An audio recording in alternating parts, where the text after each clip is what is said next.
সিনেমার নাম আরাফাতের চার বউ আর মাস্তান হারুন, দুইটি সিনেমা করতেছি। এটার প্রডিউসার হলো যে জেনিফার চৌধুরী, দুবাইয়ের একজন হলো যে ম্যাডাম এই প্রডিউসার। এটা পরিচালক শাওন আশরাফ, তাহলে আরাফাতের চার বউ আর ইভান মল্লিক, মাস্তান হারুনের দুইটা সিনেমার দুইজন পরিচালক আছে। আর সিনেমাতে দুইটা হিরোর ক্যারেক্টার আমি করব, হারুনের ক্যারেক্টার আমরা মিশাবের লাগান এরকম একজন লোককে নেব, আর আরাফাতের ক্যারেক্টারও একরকম মনে করেন এরকম একটা ভারী বর্জন লোকই নেব যে ভালো আমাদের পপুলার একজন আর্টিস্ট। এই দুইটা সিনেমা আমরা হারুন এবং আরাফাতের যে কুকর্ম এই সিনেমাতে আমরা তুলে ধরার চেষ্টা করি মেসেজ হিসেবে, যে তারা আমাদের আমরা মারা যাওয়ার পরে আমাদের ছেলে মেয়ে জানতে পারে যে বাংলাদেশে এরকম কিছু আমাদের লোকজন ছিল যারা দেশের ক্ষতি করছে, ভালো ছাড়া করেনি। তো এইরকম সব মেসেজ নিয়ে আমাদের এই সিনেমাটা তৈরি হবে। আমরা আশা রাখতেছি এই মাসের মধ্যে সিনেমাটা শুরু করব। হারুনকে আপনি মাস্তানের ক্যারেক্টার কেন দিবেন? সে তো একজন পুলিশ অফিসার ছিল। পুলিশ অফিসার ছিল মাস্তান, পুলিশের ক্যারেক্টারটা তো মাস্তানি পুরোর মধ্যে পুলিশই থাকবে, যে একটা পুলিশ ক্ষমতায় থাকাকালেই তারা জনগণের কেন এত অত্যাচার করে, এত জুলুম করে, সব কিছু এই সিনেমাতে আমরা তুলে ধরবো আর কি।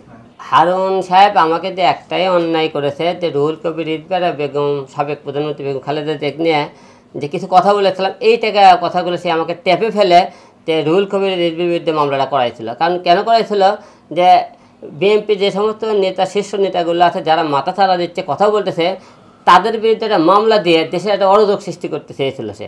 এই কারণে সে মামলা দিয়ে আমাকে মনে করেন জনগণের মধ্যে কালার করতে চেয়েছিল, টেপে ফেলে এই মনে করেন এই মামলাটা করানো হয়েছিল, আমাকে হত্যা করার চেষ্টা করা হয়েছিল এবং মনে করেন আমার পরিবারকে ধ্বংস করার চেষ্টা, সব কিছু মিলে সে টেপে ফেলে আপনার মামলা করেছে। কারণ আমার তো বিএনপি কারোর উপর রাগ নেই, অভিমান নেই, বিএনপি তো আমার কোনো ক্ষতি করেনি, আমি কেন তাদের বিরুদ্ধে মামলা করবো? অবশ্যই আপনারা যারা জ্ঞানীমান লোক আছেন তারা বুঝলবেন যে জিনিসটা আসলে হিরো আমাকে টেপে ফেলাতে মামলাটা করানো হয়েছে। আমরা সেই টাইমে আওয়ামী লীগ যখন ক্ষমতা ছিল, আপনারা সবাই জানেন আওয়ামী লীগ সরকার রানিং ক্ষমতা সাইকেলিং, কিন্তু আমি তাদের বিরুদ্ধে কিন্তু অন্যায় অত্যাচার বিরুদ্ধে কথা তুলে ধরছি এবং প্রতিবাদ করেছি।